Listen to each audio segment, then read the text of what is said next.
HarperVia and HarperAudio present Counterattacks at 30, a novel by Won-Pyung Sohn, translated by Sean Lynn Halbert, performed by Zhou Yuan. Chapter 1. Born 1988. The year I was born, there was a man with a large nose living in South Korea. White-haired and a retired general, he lived a life that was as far from ordinary as you could get. But then, just before turning 60, the words ordinary people suddenly became one of his favorite phrases. He liked this phrase so much that he started to introduce himself as an ordinary person, always remembering to follow this self-proclamation with, "Trust me," as if he knew people wouldn't. He even started going around claiming that the era of ordinary people was coming.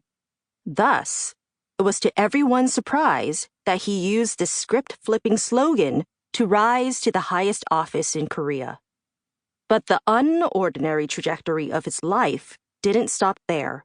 Most famously, a picture of him and the previous president standing shoulder to shoulder, handcuffed and dressed in blue prison uniforms, made the front page of every newspaper in Korea. You would be hard-pressed to find an ordinary person who had experienced the things he had. Even though this all happened around the time of my birth, I knew it like I'd experienced it firsthand. The rest of his story, however, the protests, the fighting, the bloodshed in the square, were nothing to me but tales from long ago, things I had to learn about through books and documentaries. Since then, the world has taken a few steps in the right direction, but only a few. Injustice is still the law of the land, and the promised era of ordinary people never came. What we got instead was the exact opposite. A world in which ordinary people are forced to follow the crowd while simultaneously being expected to use every method to stand out from it, desperately screaming at the tops of their lungs, begging to be noticed. As for me, I am just one of the many unfortunate souls whose farewell to youth came during this era. Of course, I have my own unique origin story. And like most people born under unique circumstances, my mom loves telling everyone she meets about how I came into this world. So whenever the topic of how I got the name Jihye comes up, she tells a tale that starts one sultry summer day in 1988 with a lonesome boy rolling a hoop across a sports field in Seoul. Fascinated by the story of a developing country hosting the Olympics, the whole world was watching with anticipation.